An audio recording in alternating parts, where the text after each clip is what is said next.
नमस्कार दोस्तों। देखें कि ये हमारा दशा और अंतर्दशा फलित पर तीसरा वीडियो है। हमने बाकी दो वीडियो में सहधर्मी और संबंधी के नियम की बात की थी। अब ये उसका तीसरा भाग है। तो इसमें देखिए कि एक जो चक्र मिलता है हमें, सॉफ्टवेयर दे देते हैं या फिर ऐप में रहता है, नवतारा चक्र। आपने सुना होगा, जन्म संपद विपत वाला। मैं समझा दे रहा हूँ। जैसे मान लीजिए कि चंद्रमा जिस नक्षत्र में होता है, वो जो पहला नक्षत्र होता है वो जन्म नक्षत्र कहलाता है। मान लीजिए कि चंद्रमा किसी का उत्तर भाद्रपद नक्षत्र में है, तो उत्तर भाद्रपद जन्म नक्षत्र हुआ। और इसके बाद जो उत्तर भाद्रपद के बाद रोहिणी, फिर अश्वनी, फिर भरणी, फिर कृत्तिका, इसी तरीके से चला जाएगा। तो पहला जो नक्षत्र होगा उत्तर भाद्रपद, मान लीजिए किसी का अगर उत्तर भाद्रपद नक्षत्र है, जन्म नक्षत्र, तो वो जन्म नक्षत्र होगा। दूसरा होगा संपत, तीसरा होगा विपत, चौथा क्षेम होता है जहां तक मुझे याद आ रहा है, और पांचवा होता है प्रत्यरी, छठा होता है साधक, सातवां होता है वध, आठवां होता है मित्र और नवा होता है अति मित्र। तो आपको ये देखना है कि जिस ग्रह की महादशा चल रही है वो किस नक्षत्र में है। मतलब जैसे कि मान लीजिए उससे त्रिकोणवा नक्षत्र वही कहलाएगा। जैसे मान लीजिए कि उत्तर भाद्रपद जन्म नक्षत्र है और फिर उत्तर भाद्रपद के बाद रोहिणी आता है, वो संपत नक्षत्र हुआ। और फिर रोहिणी के बाद आता है अश्वनी, फिर रोहिणी 27 नक्षत्र पूरे हो गए, फिर अश्वनी आता है, तो उत्तर भाद्रपद, फिर एक मिनट मैंने गलत बता दिया, रेवती आता है। हाँ सॉरी, उत्तर भाद्रपद के बाद रेवती आता है, और रेवती के बाद, रेवती अंतिम नक्षत्र है, उसके बाद अश्वनी आता है। तो मान लीजिए कि पहला नक्षत्र उत्तर भाद्रपद हुआ जो कि जन्म नक्षत्र, दूसरा संपत, तीसरा विपत। इसमें से तीसरी, पांचवी और सातवीं सातवीं जो तारा होती है वो खराब कहलाती है। तो मान लीजिए कि अश्वनी जो हुआ ये केतु का नक्षत्र हुआ।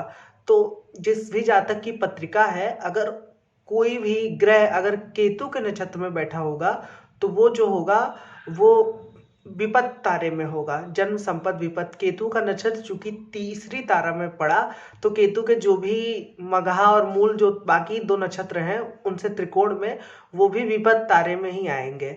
तो विपत तारे में अगर कोई ग्रह होगा तो वो अच्छा परिणाम नहीं देगा, उसकी महादशा मोटा मोटी अच्छी नहीं जाएगी। ये एक सिर्फ पॉइंट है, तो आपको ये पॉइंट भी देखना जरूरी है। बाकी आप और नियम भी लगाएं, लेकिन इस पॉइंट को भी ध्यान में रखें कि ग्रह किस तारे में गया है। आपको ये सॉफ्टवेयर में मिल जाएगा, या फिर एक दिव्य चक्षु करके ऐप है गूगल प्ले स्टोर पे, उसमें भी मिल जाएगा। नवतारा चक्र करके है, तो आप उसमें देख सकते हैं। अब दूसरे नियम की बात करते हैं। सहधर्मी और संबंधी का नियम तो हमने बता दिया था। अब एक और नियम है अष्टक वर्ग का नियम। जैसे देखिए कि मान लीजिए कि जिस ग्रह की महादशा चल रही हो, वो अगर जन्म कुंडली में मान लीजिए कि 28 बिंदु के साथ बैठा हो या फिर 30 बिंदु के साथ बैठा हो, तो वो बहुत अच्छा हुआ। और स्वयं के अष्टक वर्ग में भी उसे 4 से अधिक बिंदु प्राप्त हुए हो। लेकिन वो नौमांस में जिस राशि में बैठा है, मान लीजिए कि किसी का शनि वृषभ राशि में बैठा है जिसे 30 बिंदु मिले हो, और नौमांस में वही शनि कुंभ का हो गया, और कुंभ राशि में जो जन्म कुंडली है D1, कुंभ राशि में अगर अष्टक वर्ग में मान लीजिए 28 से ऊपर के बिंदु मिले हो, तो भी इस शनि की दशा जो है वो अच्छी जाएगी। तो ये ऐसे एक एक पॉइंट करके आप नोट करते जाएं और फिर देखें कि कितने पॉइंट ज़्यादा आ रहे हैं। अगर कई पॉइंट मिल रहे हैं अच्छे में तो महादशा बहुत अच्छी जाएगी, खराब मिल रहे हैं तो फिर खराब जाएगी, और कुछ मिला जुला मिल रहा है तो मिला जुला महादशा अंतर्दशा जाएगी। तो आप इस बात का ध्यान रखें। लेकिन इसमें जो मैंने सहधर्म का नियम बताया था उसको मुख्य रूप से प्रायोरिटी देनी है।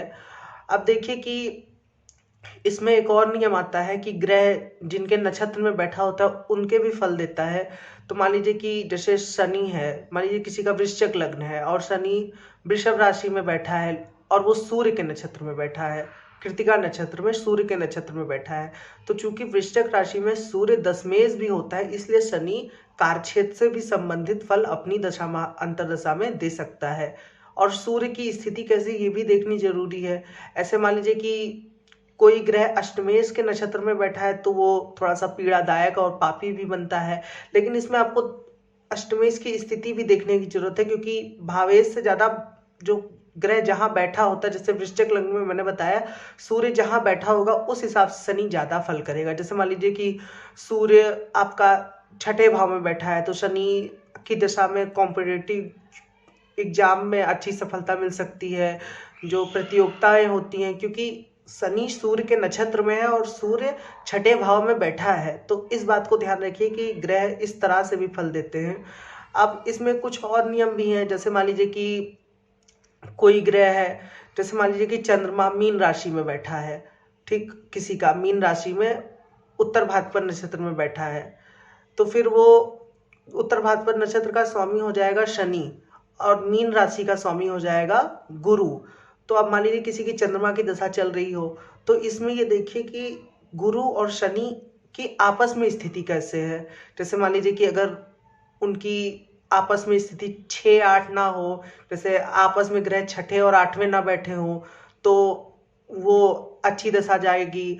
3-11 हो तो भी ठीक ठाक दशा जाएगी। 4-10 हो तो ठीक है। सम सप्तक हो, मतलब जो ग्रह का राशि स्वामी है और जो ग्रह का नक्षत्र स्वामी है अगर आमने सामने हो तो भी जो उस दशा का फल होता है बहुत स्ट्रांग रूप से मिलता है। तो इस नियम को भी ध्यान में रखिए। ये सब हम उदाहरण से आपको अगले वीडियो में बता देंगे, लेकिन पहले आपको यह समझना होगा कि मैं जो बताने की कोशिश कर रहा हूँ वो समझिए कि जितने पॉइंट आपको अच्छे मिलते जाएंगे दशा का फल उतना बेहतर होता जाएगा।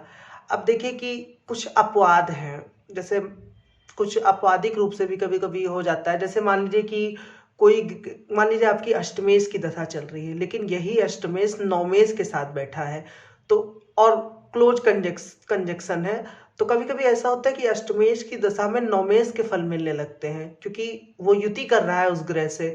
और यही हाल कभी कभी मान लीजिए नवमेश, अब चूंकि नवमेश भी अष्टमेश के साथ बैठा है तो नवमेश की दशा में अष्टमेश के भी फल मिलने लगते हैं। अब जैसे मान लीजिए कि क्या कहते हैं, किसी का कुंभ लग्न है, कुंभ लग्न के लिए शुक्र कारक ग्रह होता है। कुंभ लग्न के लिए शुक्र बहुत ही कारक ग्रह माना जाता है, योग कारक ग्रह होता है। और वो शुक्र मान लीजिए कि किसी छठे या आठवें भाव के स्वामी के साथ बैठा हो, जैसे कुंभ लग्न में चंद्रमा अच्छा नहीं माना जाता, पापी माना जाता है। तो मान लीजिए कि शुक्र चंद्रमा पे बहुत ज्यादा प्रभाव अपना दिखा रहा हो, तो जब चंद्रमा की महादशा आएगी तो जातक को अच्छे फल मिल सकते हैं। लेकिन इसका उल्टा हो सकता है कि जब शुक्र की दशा शुरू हुई तो जातक को बहुत खराब फल मिले, लेकिन कुंडली में शुक्र योग कारक था। लेकिन ऐसा क्यों हुआ? क्योंकि जो फल होता है वो एक्सचेंज हो गया है, क्योंकि शुक्र चंद्रमा के साथ बैठ गया है और चंद्रमा को तो उसने अपना बल दे दिया अच्छा वाला, लेकिन चंद्रमा के जो बुरे प्रभाव थे शुक्र ने अपने ऊपर ग्रहण कर लिए। ये नियम राहु केतु पे बहुत तगड़े से लगता है। जैसे मान लीजिए कि किसी का राहु है, वो केंद्र में बैठा है, त्रिकोणेश के साथ बैठा है, तो जो पराशरी केंद्र त्रिकोण का नियम बताया गया है उसमें राहु त्रिकोण के स्वामी की जो शक्ति होती है उसको इस तरीके से एब्जॉर्ब करके अपनी दशा महादशा में फल देता है कि आदमी कहाँ से कहाँ पहुंच जाता है। और वही जो ग्रह राहु के साथ बैठा रहता है उसमें कुछ नहीं होता है, वो दशा सामान्य चली जाती है। ये जो नियम है कि ग्रह की जो युतियां होती हैं और उन पे जैसा प्रभाव होता है आपस में ग्रह का तालमेल, नाड़ी ज्योतिष में बहुत अच्छे से बताया गया है कि अष्टमेश के साथ दशमेश बैठे या नवमेश बैठे तो उल्टा हो जाता है कि अष्टमेश की दशा अच्छी चली जाए, नवमेश की दशा खराब चली जाए। तो ये अपवाद जो है इनको आप ध्यान में रखें।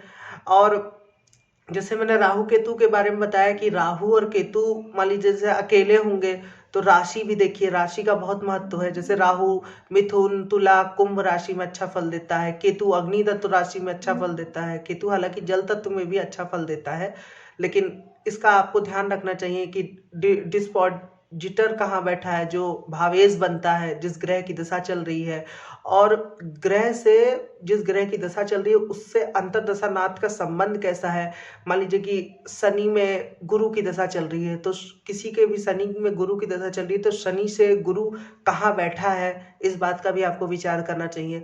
ऐसे कई पॉइंट है, मैं आगे जो मैंने आज बात कही है उसको उदाहरण के रूप में भी समझाऊंगा, लेकिन मैं आशा करता हूँ कि आपको ये समझ में आ रहा होगा जिस तरीके से मैंने समझाया है। बहुत जल्दी मैं बोल गया हूँ मुझे लग रहा है, लेकिन फिर भी मैंने पूरी कोशिश की है कि आपको जितना मुझे आ रहा है अभी इस वक्त याद आ रहा है सब मैंने बता दिया इस वीडियो में।